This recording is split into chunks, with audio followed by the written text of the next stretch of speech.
Welcome back, class. I want to take a second to talk about the philosophy of Rene Descartes. This is to assist you in your reading of Descartes' Meditations on First Philosophy. And in Descartes' Meditations on First Philosophy being that philosophy that is prior to everything else. So philosophy as a discipline is a search for a fundamental understanding of our world through the process of critical thinking and critical discussion. First philosophy is where we start, where to begin. And for Descartes, we're going to begin with this issue and this question of epistemology. Epistemology is the study of knowledge. How do you know what you know? What is truth? And how do we come to truth? So epistemology is study of knowledge. Meditations on First Philosophy. What sort of epistemology is true? What can we build the foundation of our knowledge on? This is the real purpose of Descartes' writing here. To get to scientia, to get to knowledge, to get to certain knowledge, right?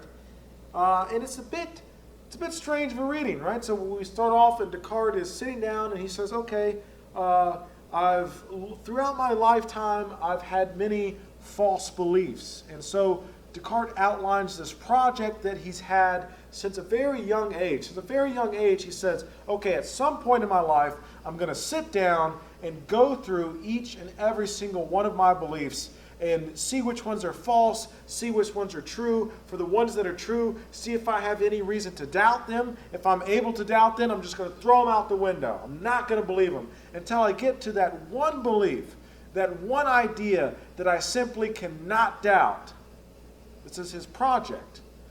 And so Descartes is employing here a form of skepticism. Skepticism.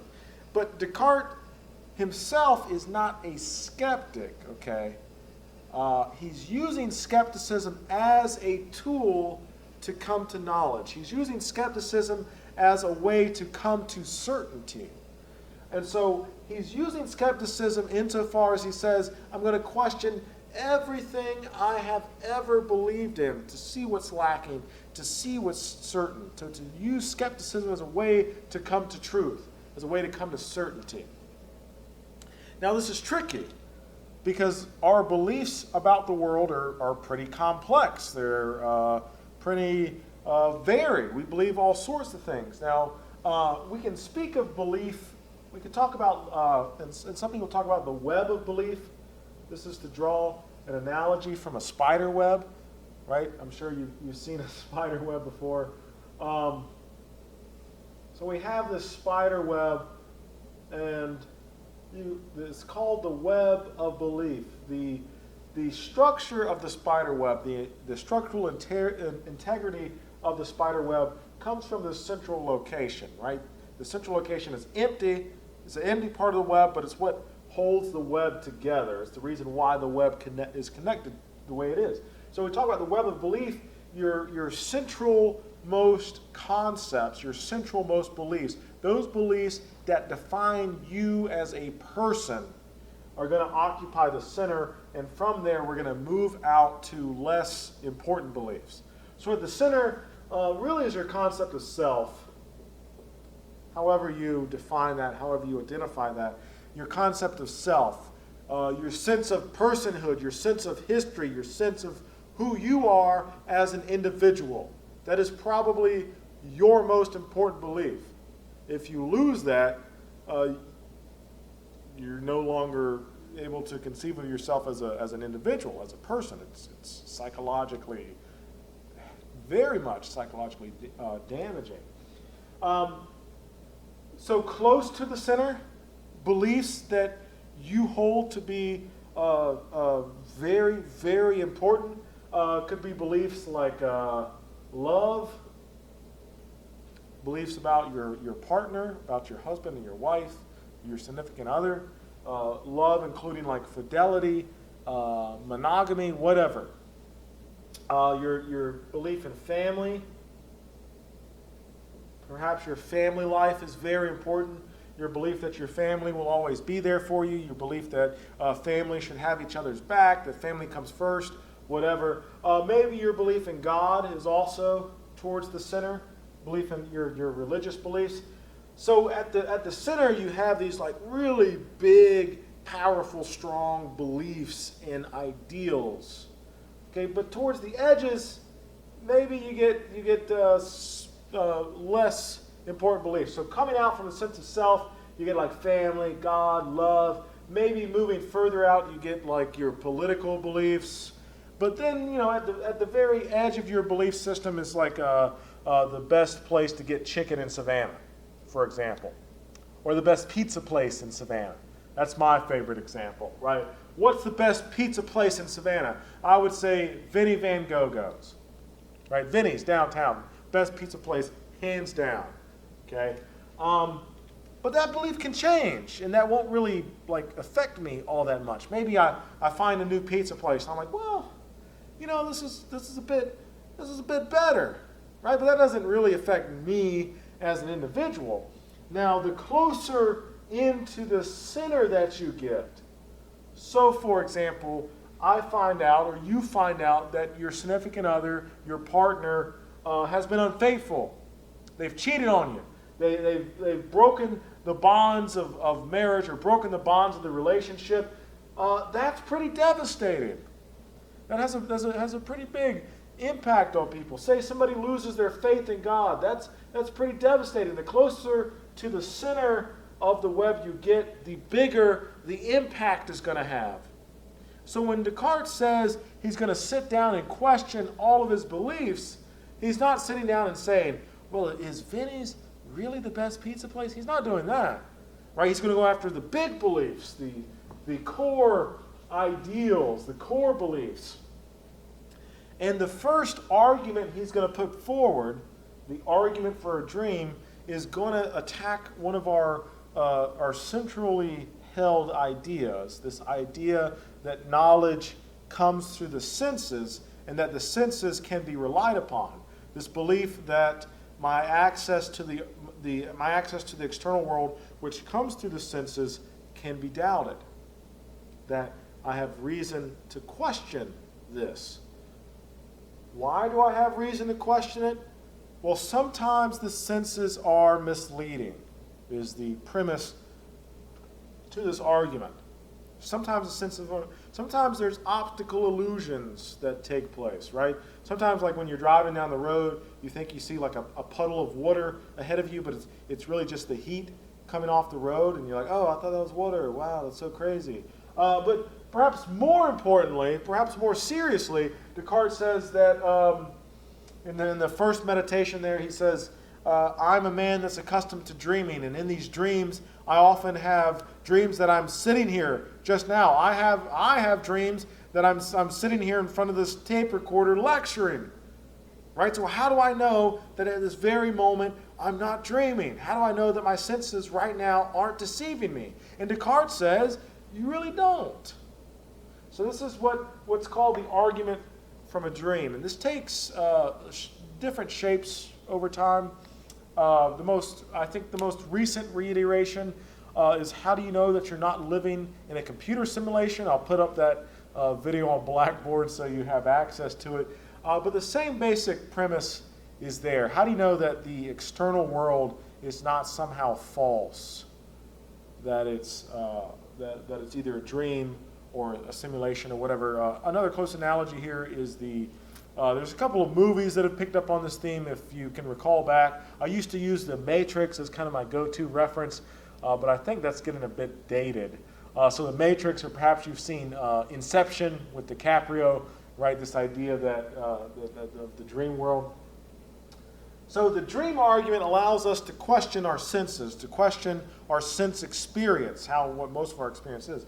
But Descartes says there are some things that we dream about that even though they're in a dream, they're still true.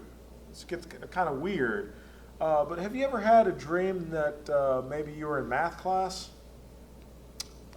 Maybe you're sitting in math class and you're doing math problems on a piece of paper, right? Even though it's a dream, those equations, if they're correct, are still true, right? 1 plus 1 equals 2 is still true whether or not you're awake or whether or not you're in a dream. It doesn't matter. 1 plus 1 is always 2. It doesn't matter if you're awake or in a dream. So even though the dream argument allows us to question our senses and our sense experience, the truth of mathematics still holds. Well, what possibly could lead us to question the truth of mathematics? And this argument's a bit strange, so bear with me here. So Descartes gives his evil God argument. His evil God argument. Suppose, says Descartes, that God is evil. Right? We imagine God to be this supreme, all-powerful being. Right? So suppose, says Descartes, this is going to be, my drawings, again, are bad. This is going to be you.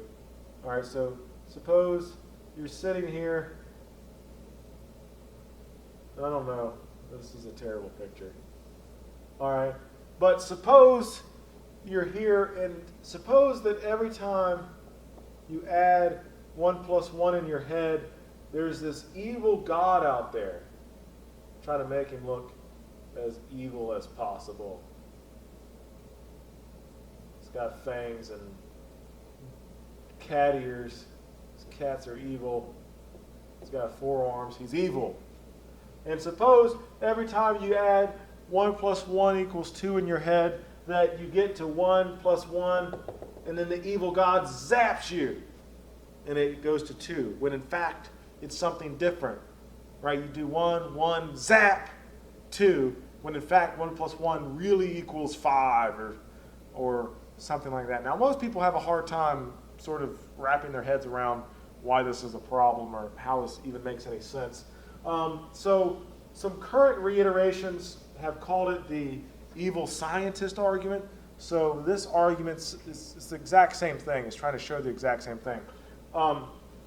So suppose you're an organ donor, and suppose you're on your way to class one day, and God forbid, you get in a wreck, right, and you're in terrible condition. Well, suppose this argument says that this evil medical doctor takes out your brain and puts it in a vat. So your brain, that's your brain. It kind of looks like a potato. But that's your brain, and it's floating in this fluid-filled vat, and it's got these electrodes attached to it. And these electrodes are going, and they're attached to this computer, and the computer is feeding you electrical signals. Okay, so the electrodes are attached to the computer, and the computer's sending you electrical signals, because all sense experience is just electrical signals going to your brain. So suppose that all of reality around you is being created by these electrical signals being sent to your brain, but in reality, you're just a brain floating there in these fluids. And suppose that whenever you add 1 plus 1, this evil scientist zaps you and says 2, when in fact it's something different. In fact, it's something different. And again, some people might not find that convincing either. All Descartes is trying to say here, human beings have evolved to understand the world in a particular way. Okay, and mathematics is part of the way that we come to understand the world. But suppose that we have evolved to understand the world in a way that is incorrect. Suppose that somewhere along the line, evolution has convinced us of something that is false, but it has convinced us of that something because it is beneficial to our survival.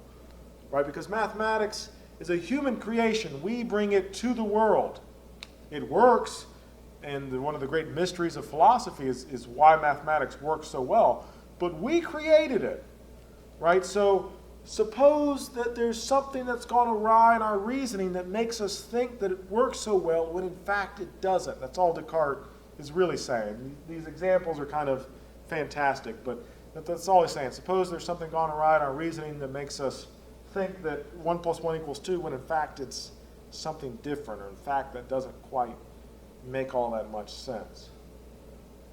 So the dream argument, the evil God / evil science argument, all of this sort of global skepticism, now nothing is known for certain. Descartes is like stuck in a blunder. He has to go to sleep because his world is just like in chaos. He doesn't know what to think or believe anymore.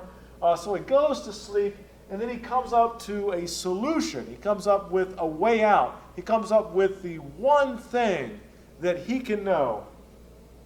Even if both of these arguments are true, even if we're in a dream, even if we're being controlled by an evil God, he comes up with the one proposition that he knows with absolute certainty to be true. Cogito ergo sum. I think, therefore I am. I think, therefore I am. And if you're watching this, and if you can read this, if I say, you, read this out loud right now, go ahead, and you say to yourself, I think, therefore I am. You've just proved your own existence.